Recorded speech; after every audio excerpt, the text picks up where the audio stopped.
Hey, welcome into the Big Ten Huddle. I'm your host, JR, and we have got a lot to talk about going on in the Big Ten. We're even going to talk about one game that's not in the Big Ten because it's a Final Four preview. You're going to get our picks for who we think will be winning the games. This is not betting advice, so don't take it to the don't take it to the sports books. We are not liable if you take our, our advice into the sports books. We have Evan back with us again from Boiler Breakdown. Evan, I know you're feeling good. Team's in the Final Four. Just how does it feel? I wish I had the same feeling. It feels surreal, man. So we did our show last night, and it still doesn't. A couple days later, it still doesn't feel like it's real. I was lucky enough to be at the game on Sunday, and it was a really cool feeling. I was also at the Virginia game in 2019, so I've kind of seen the polar ends of losing and winning in the Elite Eight. So this one feels really damn good. Oh yeah, for sure. I'm sure it does. We all have the jealousy taste in our mouth, but we're happy for you, man. So, and we have Mike for here with us, Alibaba on Twitter. He's from the We Live for Saturday, right? We live for Saturday, Yes. singular. There we go. Only Not to be confused one with Saturday. plural. That's somebody else. Totally unrelated. Just Singular. One Saturday. Mike, how you doing tonight, man? I'm doing awesome. I'm probably not doing as well as Evan, but it is, basketball season may be over for the Gophers. It's spring football. And the great thing about spring football is that hope springs eternal. Eternal, absolutely. And that's why we love this time of year, because nobody has any losses. You probably don't have any or very many injuries. Like, this is the time to really live it up. There we go. And hey, you had the Gophers in the NCAA tournament for hockey, right? I mean, that was a good run that they had, wasn't it? Yeah, it was a pretty good run. They did decently well. It was kind of a rebuild year. Minnesota is more of a reload program than rebuild in hockey, but this was more of a rebuild year. And I think they think next year. I'm a big Rube in hockey. Like, hockey is something is way outside my purview, but I watch a little bit, once in a while. And I think the feeling I get from people who are more intense Gopher hockey fans is that next year is a year they could really make a run. There we go. I know your co-host John. He's a big hockey fan, isn't he? Oh yeah, hardcore. Yeah. Hardcore. I feel like you have to watch at least a little bit of hockey if you live in Minnesota. Right. No, it's a rule. It's part of the culture for sure. I will say I love going to hockey games. In Columbus, they have the Blue Jackets, and that's one of the most fun, sporting events I've ever been to. Just everything that they do, and they really don't have any shame. It's like they're just trying to get the crowd involved and get you loud, and it's fun. So I like the sport of hockey as well. All right, guys, let's get into it. We have a lot to talk about. We have some good people with us tonight. We have the Ohio State Hoops Insider from Twitter with us. We have Dave as well. Appreciate you guys being here. Dave, we are going to be talking about Minnesota. There was not a new Minnesota player that entered the portal, but we will be talking about some Minnesota players and where Minnesota goes from here. But before we do that, we need to talk about the rumors of the new USC coach, Eric Musselman, from Arkansas. Now, these are rumors. I am not telling you that he is going to be the coach, but he did go and interview, and USC reporters and those who cover the program seem fairly confident that there is a lot of mutual interest between the two, and USC could be finding their new head coach in Eric Musselman. Randy Bennett is also in the discussion. Jamie Dixon from TCU is there as well. Randy Bennett being from St. Mary's, if you're not aware of that. So there are some big names being talked about in this situation. Eric Musselman, we kind of thought maybe he wouldn't move on after he wasn't really hired for any of these open jobs, but here he is interviewing for USC, possibly going to get the bag. Evan, let's start with you first, man. Would Eric Musselman be a good or a bad hire for USC? It'd be a fun hire, I think. The Must Bus coming to LA. He's kind of a West Coast. I mean, I know he coached at Nevada at one point. I don't know if he'd be good. I feel like he'd go both ways. I feel like he's the kind of guy who, I mean, he comes in, he can inject energy into a program almost immediately. He would get people, I mean, obviously out in LA, you've got a million other things to do besides go watch a college basketball game. But I think he'd do a really good job of getting fan support and getting people to show up to games. But it just seems like wherever he goes, he eventually kind of overstays his welcome. Things go a little sideways. As like you kind of seen other programs. I mean, there's been some rumors with stuff going on at Arkansas this year. So it wouldn't be surprising if he leaves, but I think it'd be a fun hire more than anything. Yeah, those Arkansas rumors this year. When I read about those, I was like, "This is ultimate message board." Yeah, Yeah. It's just crazy. We're not going to get into him because it's kind of weird to get into, but we'll remain on the Eric Musselman thoughts. Mike, Eric Musselman, that'd be a good or a bad hire for USC in your opinion? I mean, it's a great hire while it lasts, right? Right. I feel like he gives off big Urban Meyer vibes. Like he's that's a going to good burn comp, bright yeah. like a star, and then he's going to burn himself out, and then he's going to Yep. step away and leave kind of a smoking crater. But like, is it worth it? Yeah. Would Arkansas say it's worth it? They made 2 Elite Eights and a Sweet 16. Nevada made a Sweet 16 and won a ton. He won a bunch in the CBA. Yeah. Second best CBA coaching record of all time, only behind George Karl. So like, son of a coach, done it his whole life, won pretty much at every level everywhere. But yeah, he leaves brings a lot of drama. But you know what? It's the West Coast. They can handle drama. Yeah. I mean, what's going to put USC on the map as a basketball school? That's tough. It's tough because I've lived in LA, and I'll tell you what, LA cares about 2 things when it comes to sports, and it's the Dodgers and the Lakers, and everybody else, it's whatever. And you have to grab people's attention. Mm-hmm. You really do. And Musselman, I mean, I think would grab people's attention in a big way. So yeah, I think you absolutely do it. You have a few good years and you deal with the fallout when it happens. Hey, he grabbed my attention. What was it? Was it last year when he beat Kansas and he started running around the court with his shirt off after the NCAA tournament? I mean, hey, he starts doing that, he's going to grab a lot of people's attention over there in LA. So, yeah, I mean, Musselman obviously would be a good hire in my opinion. He has just had success everywhere that he's gone. Nevada, like you said, the CBA, Arkansas, he did well there. I think he's only missed the tournament twice in his career. He technically didn't make the tournament in 2020, but I mean, nobody made the tournament that year. And I think there's some discussion that he kind of was on the bubble a little bit. So we don't really know if he would have gotten in or not, but he got in when he was 22 and 14. So, I mean, he probably would get in when he's 20 and 12, but anyway, yeah, I think he would be a good hire. He'd definitely help USC out. And if it's me, like a program like USC, just get the guy and let him come in, make the tournament a few years in a row, maybe do a deep run, maybe go to the Sweet 16, Elite 8, and that's going to really help your program because there is talent out there in California. I mean, Infield was able to get the talent. He just was never able to put it together. Some of that talent that Phillip is talking about, he may have not been exactly what everybody thought this season, but Bronny James, stay or go. We're going to talk about him when we get to Ohio State, but I mean, this would be a good enough hire that I think Musselman would be able to come in and talk to Bronny James, talk to some of the guys that have decommitted. I know there was that recruit that just asked out of his NLI, National Letter of Intent, this week for that. So, I mean, this is a guy with enough prestige that if he comes in, he should be able to round some of these guys back in. Evan, let's go back to you, man. If USC did make this hire, so hypothetically, but kind of also like it probably is going to happen. If USC does make this hire, how does Musselman stack up in the Big Ten? Is he a top 3 coach, top 5 coach, top 10 coach? I mean, where would you kind of estimate? Obviously, I'm not asking you to do a whole Big Ten rankings right now, but where would you kind of estimate him to be at? I think Matt Painter probably is number 1. Brad Underwood's up there too. Izzo, yeah. Izzo, right? You'd probably put him definitely top 5. If not, he's definitely knocking on the door at 3. I think the only thing he's missing, kind of like with Painter, was just that Final Four run that he hasn't had yet. So if he can get that, he's definitely up there because, as we've talked about, he is wherever he goes, he just wins. And being in LA, like having, I assume, I don't know what their NIL stuff is. I would assume it's pretty decent with the alums of that school. But I mean, he's a guy who he lives in the portal. I mean, I feel like the running joke is that if there's a guy in the portal, Musselman's probably reached out to them, no matter who they are. And I feel like going to a place like USC out in LA, it's a very attractive place for anybody in the portal. So I feel like he could really thrive out there and make it, make a statement in the Big Ten. Because I kind of forget that these 4 schools are coming in from the West Coast. So I think he'd be definitely top 5 in the Big Ten for sure. If not, right there at 3.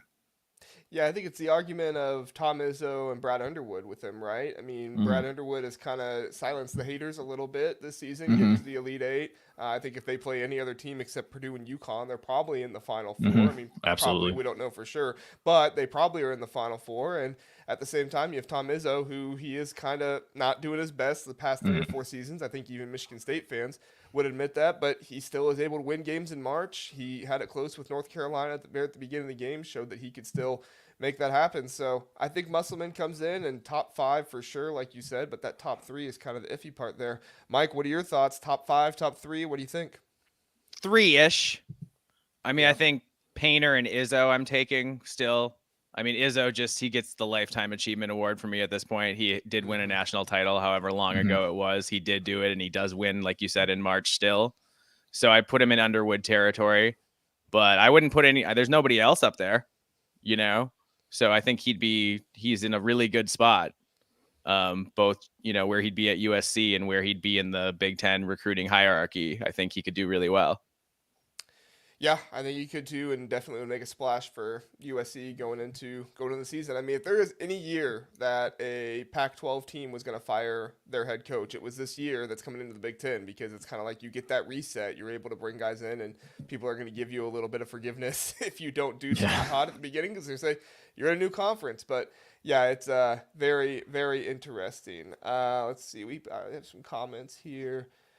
Philip says Michigan basketball equals FAU basketball. Golden, Martin, Boyd, and Davis. Will it happen? I think you get Golden and Davis.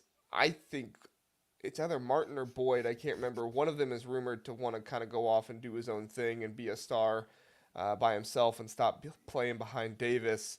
Evan, you have any thoughts on if Michigan will land these 4 guys? I think they'll definitely get like the ones you mentioned. I think Davis is actually an interesting one. Being an Indiana kid, I think it was Ant Wright even mapped out like he's from Gary. The distance between Gary and Ann Arbor and Gary and Bloomington is actually the exact same distance. So you wonder, because Indiana obviously needs guards, right. But obviously, his coach going to Michigan, that's obviously a very enticing offer. Just I guess it really depends on Michigan's admissions department. Who they're going to let in. Yeah, that is a big factor.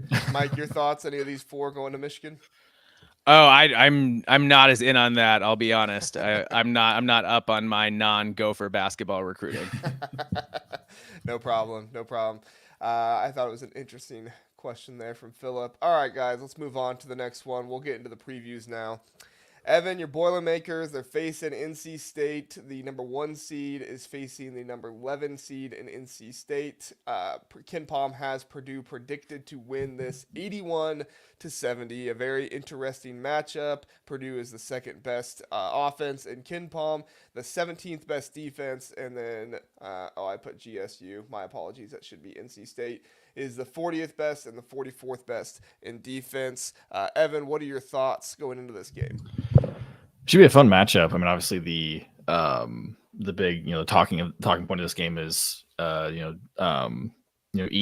versus their big guy who I just completely blanked on his name. DJ Burns, yes. So that'd be a really cool matchup. Burns was he's about 6'8", so he doesn't have the height, but he's got the weight. He's probably only 25 pounds less than Edey, so Edey won't be able to push him around as he has some of these other guys. Burns got some he got some nice moves to him, but you wonder, with Edey's just overall size and he's got decent lateral quickness for being a tree out there. You wonder if Burns will be able to shoot over him or get through him like he has with some of these other guys. Watching some of those Duke highlights, Filipowski's defense was pretty atrocious against Burns. So I think Edey will play a lot better defense. I think that's what I was kind of telling you before we started recording. I'll be interested to see how Edey kind of wears him down, assuming Burns guards Edey the whole time. So that's just one thing that Edey does so well is just, you can play good defense against him, but you can't do it for 35, 40 minutes. That's about how long he's going to play. I mean, he played all but 30 seconds against Tennessee. So it'll be really fun. I think Purdue should come away with this one. I think last night on our show I predicted about a 12-point victory. As long as Purdue shooting, is better than what they shot on Sunday, going 3 for 15 or whatever it was, shooting 20%. But NC State's been playing. It's been a hell of a run. It's been really exciting to watch them from afar. But I hope their Cinderella story comes to an end on Saturday. Yeah, I think it's gonna be very interesting. I love all the videos coming out about the Zach Edey, DJ Burns, Yeah. the big tall skinny Yeah. guy, and DJ the bigger guy Yeah. going up against him. There's been a lot of fun stuff put out about that. Mike, you've obviously seen Purdue all this season, and I'm sure you've paid attention to the NC State run. What are your thoughts going into this game? I mean, I want to come back to the DJ Burns, Zach Edey thing because I have thoughts about that. But I think a lot of it comes down to the other DJ, right? DJ Horn, shooting 40% from three, led the Wolfpack in scoring during the season, averaged almost 17 points and 5 rebounds in the tournament. Like, can Purdue slow him down and make NC State kind of one-dimensional? Because if NC State needs DJ Burns to score all the points the whole time, I don't think that's going to go great, So I just think, how does Purdue match up defensively there? And then how is Purdue at shooting themselves, right? Because, you got Smith and Gillis and Lawyer, and those guys all shoot really well. They didn't necessarily shoot well last game, but they shoot very well in general. So if those guys show up and play well, and if they can play defense and if they can make shots, I think Purdue probably rolls. Now, if they go 3 for 15 from 3 again, then I think we've got a game. And at that point, let's come back to the Edey DJ Burns thing, because I would be really hesitant, and maybe this is crazy.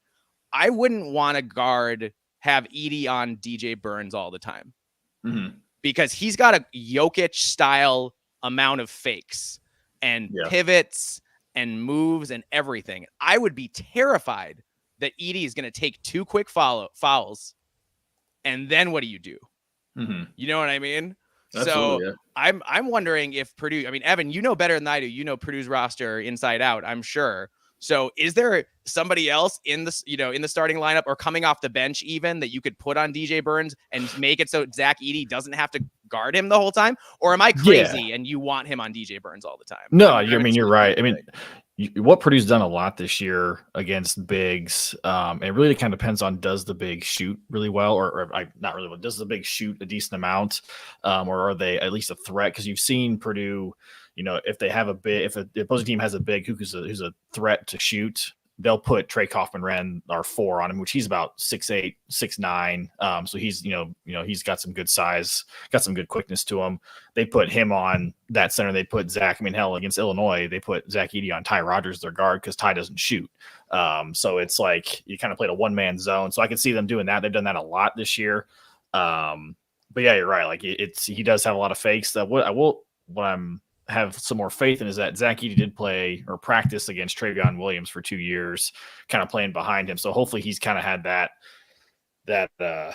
he's seen a little bit of that in his life. And even when we played Utah State, they're big. He kind of had that guy kind of had the same, like, there was that same talk of like, oh, this guy's got some face-up game. Is he going to be able to school Edey on that? Edey handled him pretty well. Obviously, DJ Burns is a lot more talented player. But I can definitely see, I would not be surprised at all if Purdue puts Trey Kaufman-Renn on Burns, just at least for a little bit, just to try and save Edey from potentially picking up some cheap fouls. That's good, because I was getting I get anxious just watching Edey play post defense on guys who are really good, because I'm like, I don't want to see him sit down. It's kind of like when I was watching Iowa and Caitlin Clark play the other day. I'm just like, Caitlin, just let him have the layup. Just let him do it. It's okay. Like, just stay in the game. Right. I gotta be honest. If NC State wins this game, is the ultimate March Madness like magic hope thing happening. Our guy Kent was telling me that I needed to believe in in DJ Burns and NC State more. And don't get me wrong, like I do totally believe in March Madness. The magic of March Madness. It's like Christmas magic. If you believe in it, Santa comes, right? It's like if you believe in March Madness, DJ Burns will come and win the game. But I mean, I don't know if I believe in March Madness magic like this much. Like I totally agree with what Mike was saying. That was something I was going to bring up, is that I would not be surprised if they put Zach Edey on Casey Morsell, because Casey Morsell shoots 27% from 3, and DJ Horn and Michael, I almost called him Mitch, Michael McConnell, they both shoot very well from 3. O'Connell, a 36.7% 3-point shooter and DJ Horn being an over 40% 3-point shooter. I would not be surprised if you see Edey kind of hanging around Morcell a little bit, letting him stay on the outside and then protecting the paint, because I mean really it was Painter that really started that matchup against Ty Rodgers that other people weren't really doing. And then once he started doing it, it was like, okay, everybody figured it out. Everybody started doing it. And Ty Rodgers became unplayable in some games because of that, which was really unfortunate for Illinois because he is a big part of their athleticism and what they do. And then the other piece of this too is like, if maybe NC State had some longer, more athletic guards, Dylan's laughing at me here saying Jay was called him Mitch McConnell. Yeah, he's in the Final Four, doing great. But yeah, like NC State does not have the advantage with their guards being longer and more athletic in this situation. Don't get me wrong; they're plenty athletic, but they don't have the length over the Purdue guards in such a way that's going to make them be able to dominate them. You have O'Connell, which is 6'2", DJ Horn, which is 6'4", Casey Morcell, who is their 6'3". I mean, it just is not big enough. That's been kind of the advantage some teams have over Purdue this season with Lance Jones, Fletcher Lawyer, and Braden Smith. So at the end of the day, like, I every single time I do one of these previews, I try to find a way for each team to be able to win. I can find multiple ways for Purdue to win this game. I can't find any other way for NC State to win this game other than Purdue just plays their worst game of the season, or Zach Edey fouls out, like, in the first half. I don't know. Because even if Edey comes out, like, I still think Trey Kaufman-Wren and Mason Gillis are going to be able to play well enough to contain DJ Burns. They're not going to stop DJ Burns, but contain him enough to win this game. So, if I'm giving my prediction, I'm thinking Purdue wins this game. I honestly, I could see them scoring 84 and NC State going for something like 68, 70. I know that's really close to the Ken Pom prediction. I wasn't trying to be on par with the Ken Pom prediction, but I could see this being a 10-plus win game for Purdue unless the magic of March Madness comes and we just have this, double-digit seed beating Purdue. Evan, that was a lot to say. What are your thoughts and what's your prediction? No, I mean, a lot of what you said is right. I mean, all season long, it's felt like, in order to beat Purdue, a couple things have to happen to go right your way. One, you have to turn Purdue over at least 12 to 14 times and get some, points off turnovers there. You have to hope Purdue doesn't shoot well. You have to shoot well yourself. And we've kind of always talked that, I feel like the only team, there's not many teams out there. I feel like if Purdue plays their best game that they would still lose. I think the only team right now is UConn, that if Purdue played their best game, I can still see UConn pulling that one out, but not many other teams. But I think my final score last night on our show was Purdue 76, NC State 65. I do wonder, playing in a football stadium, how is, shooting backgrounds, that's obviously a thing that we kind of see sometimes in these Final Four national championship games. You're just a completely different shooting background these guys are used to. But yeah, so I'm not sure if Purdue, hopefully they don't shoot as 20% they did on Sunday, but hopefully they shoot a little bit better. But I think, Purdue in the end pulls it out. Another 40-point game from Edey, Evan? I hope so. Actually, I hope not, because I hope other guys can step up. And we had 0 bench points on Sunday, so hopefully some other guys can step up and help the big man out. That'd be crazy. Mike, your thoughts? I think this is the classic game where everybody rallies around and is like, you know what? We can play too. It's not just Zach Edey. And they make a bunch of threes, and they play good defense, and they make it hard on DJ Horn, and they really make NC State, somewhat one-dimensional. So I do think Purdue probably wins this going away, 15-ish. I think it's close for a while, but NC State runs out of gas, unless Danny Cannell is the Danny Cannell fairy. Because when he shows up at these NC State games, they just keep winning. He's wearing the Ben Middlebrooks uncle T-shirt, and it's making them win. So maybe Danny Cannell swings it for them. I like that. Danny Cannell is like Santa is Christmas magic as Danny Cannell is to March Madness magic. I like it. All right, guys, let's move on to the next game here.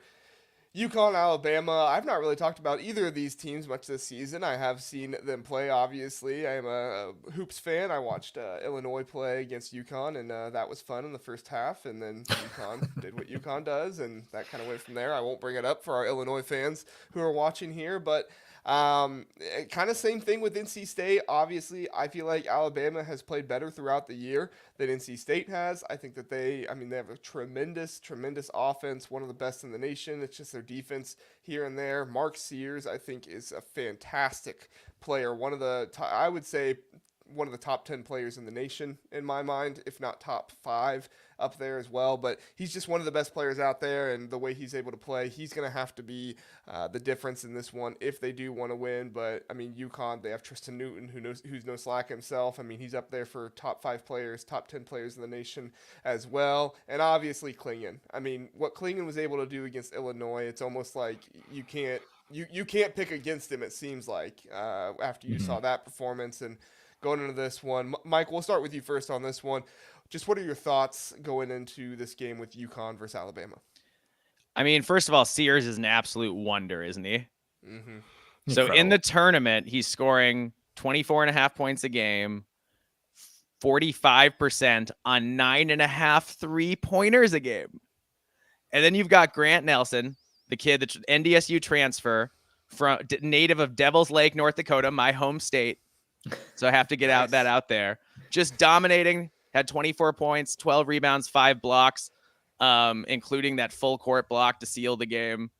And, Aaron Estrada for the Tide is doing pretty well too.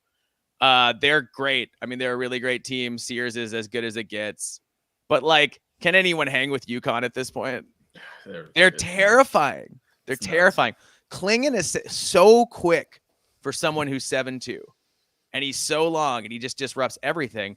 And then UConn has 5 starters averaging double figures. It doesn't even matter if you shut people down because they just have other guys who will score. I don't know. It seems tough. Dylan, don't you disrespect North Dakota like that. Is North Dakota a real place? They play really good football out there, Dylan. They win. Absolutely. I grew up in Fargo. I can attest that it's a real place where people live. Philip says, "Does it mean that finds Cam Spencer is very annoying? Is it just me that finds Cam Spencer very annoying?" He said, "Is it nope, just me?" Same. Yeah, I feel like Cam Spencer's trying to do the Kasai Tamanaga thing, where it's like he just loves to play the game, but everybody hates his team because they're really good. So it's like, Kasai Tamanaga played on a really, and I'm not going to say Nebraska wasn't really good. They were good this season, but one of the best teams in the nation that just won the national championship last year. I feel like people would get annoyed with him too, kind of like Cam Spencer. But yeah, no, I have not really felt good about Cam Spencer ever since he left Rutgers. I wanted to see him play more for Steve Peichel. But anyway, we'll get off on that rant another time. Evan, your thoughts on the game overall? I worry this could get ugly just like the Illinois game, just because, Alabama, Illinois have both tremendous offenses. Illinois, at least tries to play defense at times, whereas Alabama just does not care and just refuses to even try on defense. So you're wondering if they're not hitting again, going back to, is the shooting background a thing for these guys going to the game? Because if they're not hitting, it's over. I saw Alabama played Purdue earlier in the year in December up in Toronto, and Alabama made 19 threes and still lost against Purdue. So it's like they have to hit 25, 30 against UConn to keep up with them, because UConn's just an absolute juggernaut right now. I hope it's a good game, but I could very easily see this, UConn going on maybe not a 30-0 run, but something similar to where they just it's a close game and all of a sudden it's over in a blink of an eye. Yeah, UConn has been baffling to me so far this season. I was talking with a buddy about UConn and how they're going to lose in the tournament. I said, look, the way that UConn loses in the tournament if they just shoot the 3 ball really bad. That's how they seem to be losing so far this season. And long behold, UConn is shooting 28.3% from 3 in the tournament, and they have still killed everyone. So it's so much for that prediction, because that's something I want to say is well, if Alabama shoots the 3 ball better, it could be one of those situations where it's like Nebraska versus Purdue, where obviously Purdue was a really good team, but Nebraska just shot the lights out that game, and they were able to take it home. And so maybe Alabama, with how they're able to shoot the 3, I mean, in the tournament, Alabama, they're shooting 38%. UConn is shooting 28%. Like, this should be the determining factor in the game is that Alabama is able to hit the three and UConn is not. But when you look at the stats, like, Alabama plays a super fast pace, and UConn, I mean, they're not slow, but they don't play as fast of a pace as some other teams do, and definitely not as fast as Alabama does. And so it's one of those things where, you know, they're going to slow the game down, they're going to control it, and I had hopes that Illinois was going to be able to play it fast enough of a pace that they would be able to get down the court before Clingan was able to get down there and really get some easy shots at the rim. But they just weren't able to do it because they weren't able to get stops. I mean, UConn is so incredibly efficient on offense. Like, pretty much the only time you have a chance to go get in transition is when they miss a three, because every other shot seems like it goes in. So, I mean, that is probably my key for how Alabama wins this game, is that UConn just continues to not shoot great. Maybe they shoot in the kind of high 20%, like I said, they have been in the tournament. And then Alabama, they just shoot the lights out. Maybe they shoot above 40%. Mark Sears gets going. I mean, it's going to take like a 7, 8 3-pointer game from Mark Sears for them to win this one. I mean, he is going to have to be fantastic, one of the best in the nation at shooting the three in this game, and really have that come out story. And at the end of the day, like, every guy around him is going to have to be great as well. I mean, this entire team is going to have to play their best game of the season, and UConn could literally play their most average game of the season, and they could still win in this one. So, when I look at it, like, you know, it's one of those things where UConn should be able to get Alabama in foul trouble, and that's going to slow the game down even more, and it's going to really disrupt Alabama. So if Alabama cannot foul, which they've not been able to do, they've fouled 22 times per game as a team, 22 times per game in the tournament, 22 fouls as a team per game, which is, thank goodness they're not playing Zach Edey. I could not imagine what would happen in that situation. But yeah, I mean, they're going to have to not foul and just shoot the lights out in this game. One thing I'm confident they can do. The other one, I'm just not as confident. So my prediction this one is going to be UConn. I could see UConn going for like 80, 82 in this one, and Alabama slows down. They don't have as fast of a game, and I could see them only getting to like maybe 65, 66 or something like that. And UConn comes out here with UConn comes out here another double-digit win. So was that exactly the same as yours? Yeah, mine was 80 to 65. Yeah, I was like, I could see them keep it there, but then just UConn just does what UConn does, and just, you know, like you said, like they didn't even play all that well against Illinois, and they just slowly just massacred them. It was I couldn't believe it when I was watching it. Well, we talked about it. Like, some of that was Brad Underwood's strategy as well. Like, yeah, some of it was 100%. Like, Brad, we get what you're doing to try to get Clingan in foul trouble, and that's good for the first 5-6 minutes. But when you get through 5 or 6 minutes and he doesn't have fouls, like, you know, maybe take Ty Rodgers out of the game, start shooting it a little bit more. So, Mike, your thoughts on you know, the rest of the game and the prediction for how to go? I mean, yes, Illinois was not getting stops, but even when they got stops, Clingan got back. He was fast. He's like the guy at practice leading in sprints, and the coach is getting pissed because he shouldn't be, but he is, you know? And the coach is like, come on, guys, pick it up. And he's just like, they're all like under their breath. They're like, oh, Donovan, like, why are you making us work so hard, kind of thing. Such a try hard. Yeah, such a try hard. But he gets back. He's not just sitting there. He's getting back. He's getting his position. He's finding the guy. Like, he's making it tough. And here's the other thing about Alabama. I talked him up, Grant Nelson, and he's great, but he is slight. He is slight. And Clingan is huge. And UConn in general is physically imposing. And I just don't think, like, forget even needing to make shots. I just don't think there's any way Alabama holds up inside. And I think, you know, if UConn wants to, they could shoot a bunch of threes. But if they want to, I think they could just, like, really make this ugly and just destroy them going inside and taking it at them. I don't think they will, because they don't have to. But I think they, like you said, JR, there are a lot of different ways for them to win this game. But ultimately, I just think Alabama's going to make some shots. They'll be competitive for a while. I'm sure Sears will do some things because he's great. But they're going to run out of juice. They're going to get in foul trouble, and they're not going to hold up front. And I got like 86-64. Yeah, and you know, Grant Nelson, he's no slouch. He's a good big. You know, no, he's talented. I just don't know if it's a good matchup for him. Right, and that's what I'm saying is, like, he's a good big, but I still take Klingon time and time again because I just between Klingon and Edey, there just is nobody else in the nation that really compares to them. Maybe DJ Burns in the tournament, but even DJ Burns throughout the year, he still didn't compare to them in that way. So. Very interesting. Let's see if any predictions here in the chat. Philip says UConn 105, Alabama 80. That would be a really fun lot of game points to watch. Yeah. Alabama hoping for Big Ten officials. Hey, Courtney Green's making the trip, so you never know. He very well could. Casual Big Ten. Kent says, I hope they both lose. Kent, yes, that would be nice.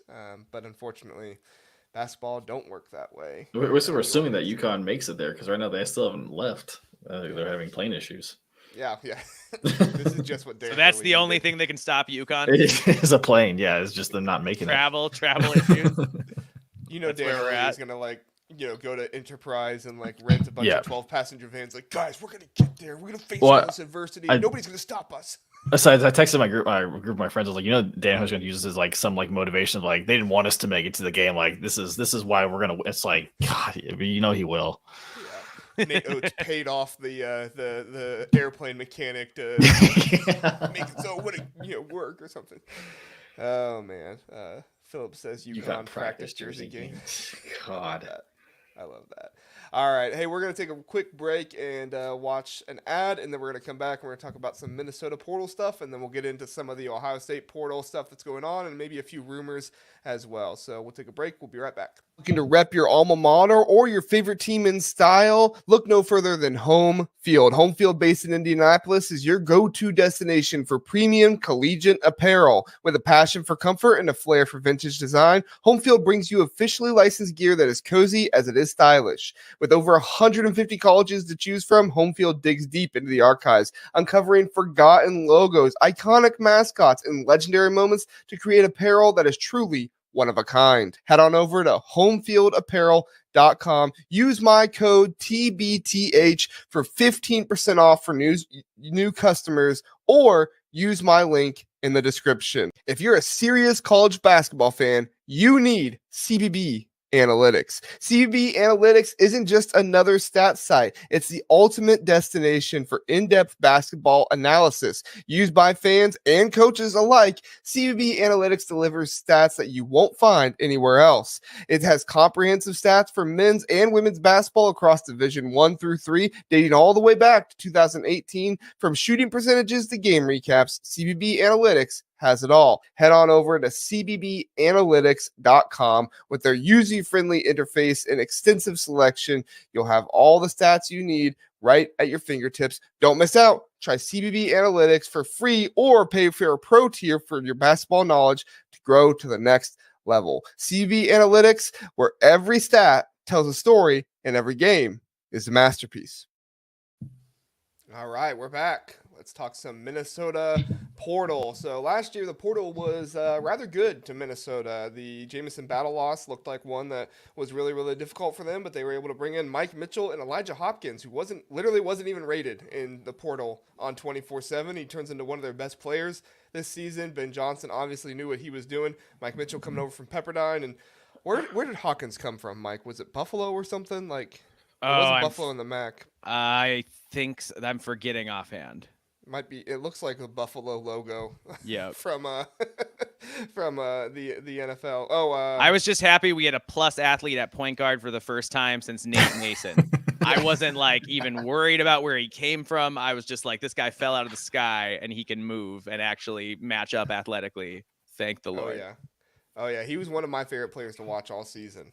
Just how quick he was and getting around the court and all that stuff. So anyway, yes, Minnesota now has lost a few players in the portal, and there was rumorings about other players, but they have not lost two of their best players so far in Cam Christie and Dawson Garcia. They have lost Braden Carrington, Josh Olu-Joseph, and Farrell Payne. So those are obviously players that would probably have made an impact next season that the Gophers would have liked to hold on to. But if you ask me, if Minnesota is able to get through this portal process and they're able to keep Dawson Garcia and they're able to keep Cam Christie from the from the NBA, sign me up. That would be fantastic for them.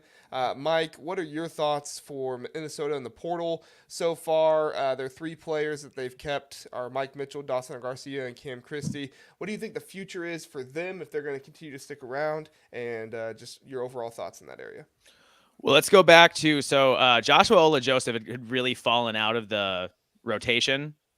So he came Hawkins came from Howard. Yeah. That's right. Good call. Thank you for that too. Joshua Ola Joseph had really fallen out of the rotation, and Isaiah Innan as well. Innan never really came back well from injury, and Joshua Ola Joseph just honestly defensively did not have the kind of IQ you need to play in the Big Ten. He was just missing rotations left and right and not staying on his guy, and just he made himself kind of unplayable that way. But the rumor is, at least coming out of the latest rumors are that Braden Carrington wants back in. All right. So he's allegedly gone to Ben Johnson, asked to get back in, and it's unclear whether Ben Johnson is willing to take him back or not yet. The Gophers are also looking at Cornell's Isaiah Gray, who's being recruited as a perimeter defensive stopper coming off the bench, potentially to do the Braden Carrington kind of role. So it would be interesting to see. I don't know if they would want both of those guys or not. Both those guys are plus defensive players and kind of not great shooters who can do some things offensively, but aren't, very efficient on that side of the court. So that'll be interesting to see. As far as replacing Pharrell Payne, NDSU center Andrew Morgan committed to the Gophers, and that's the good news, right? All right. So he committed, and they're like, hey, we've got our center. It's all set up. Good to go for next year. Somebody taking Pharrell Payne's place. Well, the latest word is that Mr. Morgan has been talked into taking a trip to Lincoln. Uh-oh. And, And Nebraska has more NIL money in basketball than we do. They just do. So if they want him, that could be real trouble. And then Ben could be starting back from square one, looking for a center for next year. And basically Elijah Hawkins said initially that he was coming back. So that's the good news. And there's nothing to say for sure he's not coming back. But as for Dawson Garcia and Cam Christie, I'm worried. Yeah. And the rumors, if you listen to them, are that they're getting offered more than Minnesota can offer. Now, of course, you always wonder, are those rumors real? Would they actually get the money? But it doesn't matter if the recruits actually get the money or not. Or the players actually get the money or not. What matters is if they believe it's coming to them or not. Right. Right. So with Dawson Garcia and Cam Christie, it's possible both of those guys are walking out the door. It's possible both those guys are coming back. I think, though, the rumors are we're going to know soon. So I don't know what you do if both those guys walk out the door. I think you're in a really tough spot fielding a competitive team for next year. Philip has a good question here. Does Minnesota have much of NIL? I know Minnesota's NIL for football is pretty good. Dinkytown, I know they're working on that. In fact, they're working on that for the spring game. I think members only are allowed to the spring game this year. So there's no spring game actually, but they're members. They had a members only practice that I attended. Oh, okay. That's as a member of Dinkytown Athletes, yeah. Yeah. Do you know the status of Minnesota's NIL for basketball? If it's very much at all, can they afford to maybe even keep just Cam Christie or just Dawson Garcia? What are your thoughts there? I mean, that's the question is, can they keep or would they keep based on how much those guys need, right? How much those guys are asking for? Because the number that Pharrell Payne was reportedly asking for, I thought was crazy, but maybe he's actually going to get it. So the market might be crazier than I thought as far as that goes. Minnesota. So in the late 90s, Minnesota had an academic scandal and they got 5 years of sanctions from the NCAA. And the basketball program has never fully recovered from that. And on top of that, I would say Minnesota historically has always been much more of a football school than a basketball school. That's just the way it has been over the long history of the school. So I guess that's a roundabout way of saying that NIL wise, there is money. I don't want to say there's not money. There is money. And I know that there are, guys making 6 figures or whatever, but what Dawson and Cam might be worth might be way more than I even thought was possible. So they do have some NIL, but they're much more competitive in football than they are in basketball for NIL. Like in football, we were able to keep our whole team. And the last time we lost a player was Bucky Irving, and that was before our collective had started. So now that we have our collective up and running, we've been able to keep our players in football, and in basketball, it's been a lot tougher. And I also think in basketball, culturally, there are more guys in the portal than in football, just in general. So I think it makes it harder, not just for Minnesota, but I think it makes it harder for schools everywhere. A lot of schools everywhere in basketball that aren't traditionally basketball schools, maybe. Yeah. Dave has a good point here. He says Minnesota has more NIL money going to hockey than basketball, which makes sense for Minnesota. I don't know if that does make sense because basketball is a much bigger revenue sport than hockey is. Like, I think it makes sense to invest in hockey. Like, please, hockey people, don't come for me. I think it makes sense to invest in hockey. I do, and I'm glad we have a great hockey program. Like, don't get me wrong, pride on ice forever, always, for sure. But I do think that it would make sense from a financial investment standpoint. Obviously, football is the best investment. That has the biggest return on investment money-wise. But basketball is definitely second as far as a ceiling for what you can earn as a program. Like, hockey just doesn't have a great TV contract because it's more of a niche sport in most of the country. Yeah. So it's like, I always say it's great that Minnesota has a great hockey program, but I kind of group hockey. Hockey is a revenue sport in Minnesota, but it's in a different category than football and basketball. I think if you're trying to compare them, it's kind of apples to oranges. Yeah, I mean, I think it makes sense for Minnesota fans that, they're probably more invested overall. Wouldn't you say that they're probably more invested in hockey than they are basketball? Is that correct? That's a great question. I mean, there's a lot of, I mean, if they're winning in NIL, then they probably are more invested. Yeah, that's probably true. Yeah, and so I totally get what you're saying, and I think that is a valid point that you want to put the money where where you're going to make money at, but at the end of the day, I get where Dave is coming from too, that it's fans might care more about hockey than they do basketball, which in my mind is a little unfortunate because you had a really good team this year, and if you bring back those guys, you could be even better next year. But it's kind of all about just how the school is set up and what they really value at the end of the day. Yeah, and like I said, I just don't think the basketball fan base also is older than the football fan base. Like you can see it clearly, like when you go to games, that is visibly older. And I think that there's not as many people of that generation who are invested in NIL. Yeah. That makes sense. So I think but Minnesota's just for whatever reason, Minnesota's always just had more success in football than in hoops. Yeah. That makes sense. Casual Big Ten. Also, if I don't get a Parker Fox update, why am I even here? Kent resident Parker Fox. I almost said and Parker Fox enjoyer on this podcast when he's here with us on Sunday nights. Mike, do you know anything about Parker Fox? Is he coming back? What are the thoughts there? The rumors are that the rumors are positive. Okay. The rumors are very positive about Parker coming back. It's not a sure thing. I know he said some things after the season about it was a lot to get his knees through everything. But he also, that guy bleeds maroon and gold. You talk about in this day and age when most guys are about the money, Parker Fox bleeds maroon and gold, and he's all about the Gophers. So I am cautiously optimistic we're going to have Parker Fox back for one more year. And I just hope that the Gophers can put a good team around him. And, we're in uncharted territory, guys. I'm actually curious from your perspective, if Dawson Garcia and Cam Christie, if they walk, let's say they do, do you even have that would free up a lot of NIL money, would be the good thing. And the question is, who's available at this point in the calendar who wants the shot to play at a Big Ten school?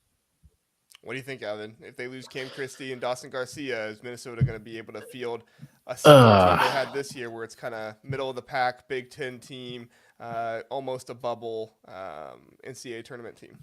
I think it'd be pretty tough. I mean, really, there's going to be plenty of guys available, that's for sure. So, it's so hard to tell. You still guys, still going to the portal. Once, NBA decisions that, you're still seeing guys go in May and all that kind of stuff. So, there's obviously going to be plenty of guys, but that's a lot of talent, a lot of production that you would lose. I love Cam Christie. I really wanted his brother at Purdue when he was coming out of high school.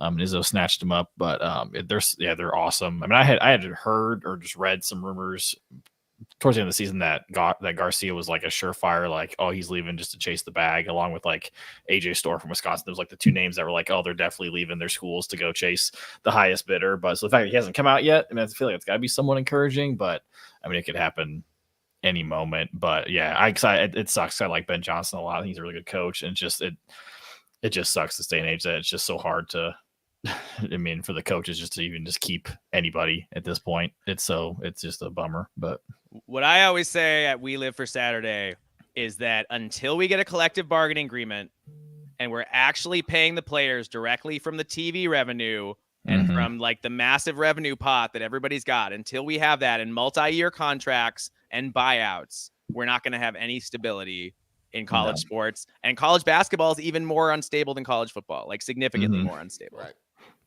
Well, and the star factor, obviously in football, like there's a star factor for quarterbacks, and so that's a big thing. But you can have a star at any position on the floor in basketball, which really impacts it a whole lot more.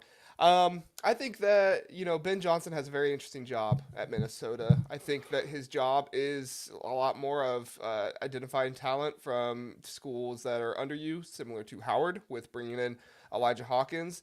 And it's one of those things where he's going to have to do bringing in Mike Mitchell from Pepperdine. It's one of those things where, unfortunately, he's probably not going to be able to keep guys like Dawson Garcia and Cam Christie. It's just unfortunate. I don't like it because I think that those guys would be fantastic for Minnesota, and I think that they would be a much better team next year.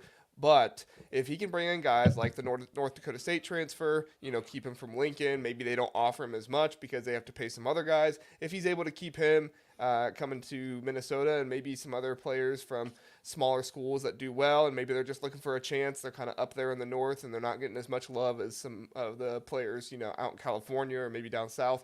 If he can do that stuff like that, I mean, that's going to be the most important thing for him, because I really feel like that's the brand of Minnesota basketball right now. Bringing in some guys who did a good job at the lower level and see if Ben Johnson can put them in a system that's going to really excel their abilities and what they can do. I wouldn't say there's no hope for Minnesota if they lose Dawson Garcia and Cam Christie. Obviously, those are two players you really want to keep, but you look at Elijah Hawkins this year. Elijah Hawkins was a really good player. He came in, he had, very little hype coming in. I mean, Minnesota fans knew him, but he was not a very hyped up transfer. And Mike Mitchell as well. I think he had a little bit more hype to him, but still, he was a player that came in and did a very good job in the Big Ten. And so I think if they can find one guy to come in and kind of replace Cam Christie as maybe that star offensive player, that'll be good for them. But ultimately, it's going to be a task for Ben Johnson. It's not an easy job for him. But I know that they're talking to the donors and pushing as hard as they can. So maybe in the 11th hour, somebody pulls a rabbit out of a hat, and those one or both of those guys stay. So it's still just rumors. I want to be clear. It's not. There's nothing official yet. For sure. Yeah. My other question for you, Mike, and then we'll move on after this, is you guys have a top 100 point guard coming in, according to 24/7. I think he's from, Mount Iron, Minnesota, or something like that. So, kid from the state, that's really cool. What other kind of, is this a piece, you kind of mentioned some other players that would come in, but is this a piece that you think he's going to come in and play right away? I can't remember his name off the top of my head. You might have it, but is this a kid that's going to come in, play Isaac right away? Asuma, from Iron, Minnesota. Yeah, you think? I think he's expected to be the backup point guard right away. Gotcha. And I think the hope is that what happened with Minnesota a lot of times against some of the teams like Illinois, it was most pronounced, was they got Elijah Hawkins would get pushed around by bigger guards into the post, and he couldn't really hold up defensively there. So I think the hope is that Asuma could come in right away, be a guy who can come off the bench, and maybe even be a guy that when the matchups aren't favorable and they're trying to push Elijah Hawkins around, he can play more minutes, as he's got a lot better size than Hawkins does. Yeah, that would be really good for them. And hopefully they keep him around and he's there for at least his sophomore season and does really well. He's a hometown kid, so much better chance of that happening for him. So, all right, guys, let's move on. We have some Ohio State portal rumors. So Michi Johnson has come in the big news that happened today is that Roddy Gale is out at Ohio State. This was news that I posted about, and there were a number of Ohio State fans in my mentions letting me know that what the insiders were saying, and I'm not denying that the insiders were right. I have my own opinions, and I obviously think that sources and things like that are good information. But it seems really, really strange to me, the timing, kind of coincidental, right? Michi Johnson comes in just yesterday or a day ago, however long it was. It was this week. And then just a day or two later, Roddy Gale decides he's out. Now, the reports have been that this has been in the works for about 2 weeks now, that there's been a lot of tampering, a lot of money thrown Roddy Gale's way. And this was kind of Roddy Gale's, him saying that he is for sure going to take the bag somewhere else and go, and he didn't really care that Michi Johnson was coming in. I don't know if he cared that Michi Johnson was coming in, but I do wonder if perhaps maybe the NIL package for Roddy Gale wasn't as much because they had to go out and pay Michi Johnson, who did have a good season so far this year. And then the other piece is Bronny James. Is Bronny James going to cost a pretty NIL penny for them to bring him in? I don't know if he's worth more than Roddy Gale, considering the season he had. I know that last episode we were talking about he's probably going to the NBA, but now it sounds like he might be going to the transfer portal away from USC. He's not in it yet. That's been misreported by some people. He's not actually in it yet, but that's the rumor, is that he could go in, and looks like his options are Ohio State, Duke, West Virginia, some other teams like that. We'll see what happens. But Evan, what are your thoughts? Let's start with the Michi Johnson transfer first. What are your thoughts on the Michi Johnson transfer coming in? It's got to be, I mean, is this one of the first times where we've had a kid transfer out of a school to come back to a school? I'm trying to think if anything like that has happened, or at least recently. If it's happened in the Big Ten. Yeah. We had a guy who did that. What was his name now? I'm forgetting his name offhand. He started as a shooting guard, left, and came back as a point guard. Oh, man. I'll think of it. Yeah. But yeah. I think I remember who you're talking about, but yeah, I can't remember the name either. Go ahead, Evan. So I do have to wonder, was that just a Holtman thing? Like he didn't like Holtman? Is that why he left? And then he liked Diebler so much that he can't I don't know. I mean, that's the rumor, is that the rumor is, and again, this is rumor. The rumor is that he went to Holtman and wanted a bigger piece of the offense. Kind of same thing happened with Luther Muhammad, was the other rumor as well. He was before Michi Johnson though. Yeah. But that was the rumor, is that he went to Holtman and said that he wasn't going to be as big of a part of the offense that Michi Johnson wanted, so that Michi Johnson left, and obviously had a lot more usage at South Carolina than he ever had at Ohio State. Yeah. But no, like what you said, like the Ronnie Gale news, it just seems too coincidental that the fact that they kind of feel like they chose Michi Johnson over Roddy Gale. So it's interesting. And then to Bronny, I mean, he's got to go to a Nike school, right? Like there's no chance he goes to anybody else outside of Nike, maybe a Jordan school, I guess. But yeah, it's interesting. No way he's going to Jordan. Yeah. Yeah, I don't know, man. Like when I saw that news, I think I saw that like he did go in the portal, but obviously that's not true yet. Yeah, you think he would obviously cost a pretty penny with NIL, but also like it's just at that point still the name, like his production wasn't there. Obviously, I know he had health issues earlier in the year and all that, so I'm sure that played a part. But yeah, I'd be curious to see where he goes. You mentioned West Virginia. That's an interesting one. I hadn't heard that one yet. I kind of figured it'd be like a Ohio State, maybe Oregon type battle. But hopefully he can land somewhere where he can actually, have a better production than he did this past year. Yeah, we have to remember he had that heart issue. Yeah, so that played a huge part. Yeah. I never really want to mention that he was, not as good as maybe people thought, because I'm sure that it did impact his season as well. Mike, your thoughts on the addition of Michi Johnson to Ohio State? It's been an odyssey for him, right? Garfield Heights, 4-star recruit, goes to Ohio State, quietish couple of years, goes to South Carolina, starts to get better, and then last year kind of explodes, averaging 14 points a game, 4 rebounds, and 3 assists a game, second team All-SEC. Gamecock's first tournament appearance since 2017. So this seems like a really good get for Ohio State. He gets to come home. He's developed over the course of his career into a very competent and reasonably prolific point guard with a good all-around game. So seems like he should help out the Buckeyes. All I know is he's tried to enter the NBA draft before, though, so just make sure he doesn't do that again. Yeah, watch out.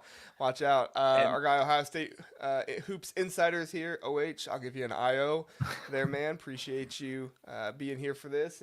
And Ohio State Hoops Insider is one of the ones saying that this Ronnie Gale thing is not related to Michi Johnson. So that's obviously, like I said, that's insider reporting. I have my opinion, which, it is my opinion, so take it for what it's worth. But I'm sure everybody has an opinion. But Ohio State Hoops Insider also said that it was not as directly related to NIL as maybe some people think. So it's one of those interesting situations where there's a lot of stuff kind of being said and going on. And at the end of the day, we may never get the full story on what's happening here, but it's very, very interesting to think about. And but I know the thing that people are thinking about more than anything is Bronny James, right? Maybe he's not as good of a player as Ronnie Gale is, but obviously he's going to bring his dad. He's going to bring the brand and everything like that. Evan, I mean, you tell me, would you at your school want somebody like Bronny James? Maybe he's not the best player in the world. Maybe he's not starting caliber, but he is going to kind of demand minutes because of his dad and his brand and stuff like that. But he can also improve, right? He can improve this season, yeah, and get better. I mean, would you want a guy like Bronny James at Purdue thinking about your own school? I mean, he seems to be a really good kid, which is good. And obviously he's got, the best genes in all of basketball probably. So the upside's got to be there. Yeah, I mean, I feel like I wouldn't have a problem with it. He seems, like I said, like I think they do a pretty good job with him. He doesn't seem like he's, at least from what I've seen, I haven't paid attention. I feel like he's not like super entitled. Obviously, he's had the spotlight on him for his entire life, but he seems like he does a good job of not making the game about him. It seems like he's a pretty good team player, so I wouldn't have a problem with it. I mean, if it means LeBron comes to West Lafayette for a couple games, I'd be down with it. Yeah, it'd be really, really cool. Mike, your thoughts on Bronny James, and would you want him to be a Minnesota Golden Gopher? Get LeBron James up in Minnesota. So it's interesting. If he's going to Ohio State, does that mean LeBron's going to the Cavs? Is that the move? It's a young building team? Maybe LeBron goes back for gold for the third time. I don't know. Third time's a charm kind of thing. Like that would be what I was thinking with Bronny James looking at OSU. I didn't even think about that. Yeah. I mean, he's a 6'4" guard who doesn't shoot threes and doesn't shoot well from the field and brings a giant media firestorm with him everywhere he goes. And if he's not a great player, then that media firestorm is going to hang over your program. And endless articles about how he wasn't enough and he wasn't like good old dad and blah, blah, blah. And isn't that really distracting? Yeah. Like, do you want to deal with that for a guy who may or may not ever turn out? I don't know. Like, and I don't think it's his fault at all. I don't think it's Bronny's fault at all. But I just think with the amount of media scrutiny that comes with him, if he was more of a sure thing, then yeah, you take it and you go with it. But the fact that he's not a sure thing, I don't know. I mean, Minnesota is a little desperate. I'm sure I would take him, but if I'm if I'm not desperate, then I don't know. I don't know if I want to deal with that media, with that kind of scrutiny. Philip brings up a good point. Bronny to Ohio State, maybe the home game will finally sell out. Maybe, yes. Ohio State built a NBA-size arena, and it's never been sold out. I don't know. I shouldn't say it's never been sold. I have no idea if it's ever been sold out, but typically the attendance is not where Ohio State fans want it to be, and it's not as loud as maybe Ohio State fans would like it to be. I tell you, the best decision they made was during the NIT. They started closing off the. I never went to a game during the NIT, but I heard that they started closing off the upper deck, and so it was a little bit louder because everybody was actually closer to the court. So, hey, maybe they keep doing that, and maybe Bronny will have to blow the literally blow the roof off so that we can sit in the upper deck. Kent's point here, counterpoint. He goes to Illinois. LeBron goes to Chicago. There we go. As a Bulls fan, I'll take that. Yeah. Yeah. Milwaukee and Marquette. Anybody? There we go. There we go. All right. I'm trying to see if we have any more comments. So there I did see I saw my group chat kind of blew up, but there is some Big Ten news, portal news. Former Illini and Sky Clark transferring to UCLA. Oh yeah, they put in back in the Big Ten. Not too long. Yeah. Sky Clark was an interesting story. I don't know if Los Angeles is the best thing for him, but yeah. I said did Cronin see the hair and thought it was Tiger Campbell 2.0, or is that what's going on? That's it. He saw the hair and he's like, Campbell back. Yeah, that's what we need. I missed 6 years of Tiger Campbell. Need more. There is also some additional news with Marcus Domask and some stuff with that with Illinois. However, I am not as well versed on that right now. I know Sonny did a podcast about that, about like 40 minutes earlier today on Illini Cast. So if you want, go check that out. But I'm also going to be recording an episode with him. It's just going to be like a standalone episode after this, and I'll post that right away. So if you wake up tomorrow morning, I mean, unless you're staying up until like midnight, which if you are, I guess you're probably on the West Coast and it's only 9 o'clock over there. But yeah, so I'll be recording an episode with him about that after this episode, and you can have some more information on Marcus Domask. But other than that, guys, that's all I have. Is there anything else going on in the Big Ten you want to bring up before we get out of here?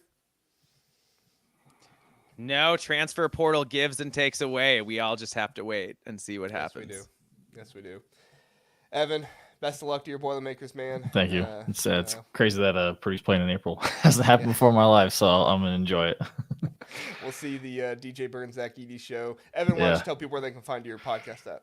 Yeah, so I'm part of the Boiler Breakdown podcast, part of Big Banter Sports. You can find us on Twitter at Boiler Break Pod. We're on Instagram at Boiler Break Pod. We record live every week, usually Tuesdays or Thursdays, kind of our days that we try and one or the other.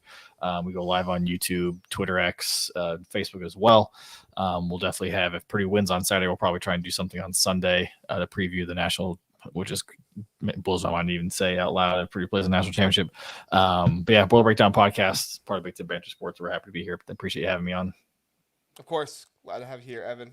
Mike, why don't you tell people where they can find... Now, I know you're not basketball. You're more football-oriented, but tell people where they can find the We Live for Saturday podcast. Yes, we are a Big Ten football podcast. We go in-depth every week on all 18 Big Ten teams. That's the thing that makes us different from other podcasts. So you can find us at We Live for Saturday on Google Podcasts, Spotify, Apple Podcasts, and Podcast Addict. You can find me on Twitter at Alibaba26, and I'll see if I can get JR to put that in the description. And then also you can find the podcast on Twitter at We Live for B1G Sat. That's We Live for B1G Sat. And yeah, we are We Live for Saturday. We just did an awesome episode about how the national media sucks for college football.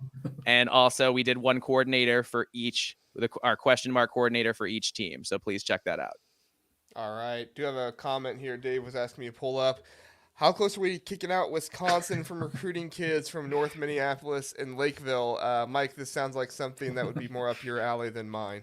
So Lakeville is a suburb of Wisconsin transplants, largely. It just kind of happened. You know how when people come from one country, they all settle in a certain area? Right. Well, all the people who came from Wisconsin all settled in Lakeville.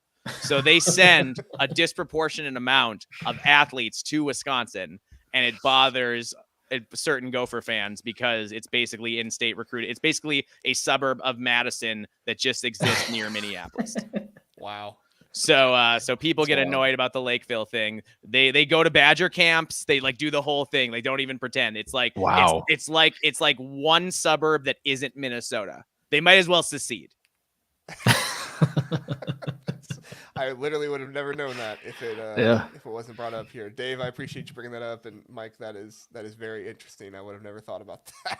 So, bring this up from Ryan really fast before we got out of here. So sick of 23 to 25-year-old men in college. I agree, Ryan. I am excited for the possibility of Marcus Domask for another year because I really do like Marcus Domask, but it is getting difficult when college basketball you have guys that are 5th, 6th year guys. And I feel like I'd be a hypocrite if I didn't say I was a little annoyed because I did say that I would be annoyed if Talia Tagovailoa came back from Maryland for like his 7th year of college. So, no, I disagree. We have a 30-year-old punter, so I'm good. Okay. There you go. Is he Australian? Yep. Yep. That's what you want. We got the only mediocre Australian punter in the Big Ten. All Americans, and then our punter. Our kicker's great, though. There we go. Ohio State could use a good kicker. They've been losing games since with bad kicking these past couple of years. So yeah. All right. Hey, everybody. Thank you so much for watching. We appreciate it. Thank you, Evan. Thank you, Mike, for being here. Catch us on Sunday night for our next episode. It'll be a basketball episode. We will go through the Purdue game, I'm sure. And then if there's any other Big Ten news, we'll go through that as well. So join us on Sunday night with Kent from Casual Big Ten. We'll have a great time. Thank you for coming tonight. We'll see you later.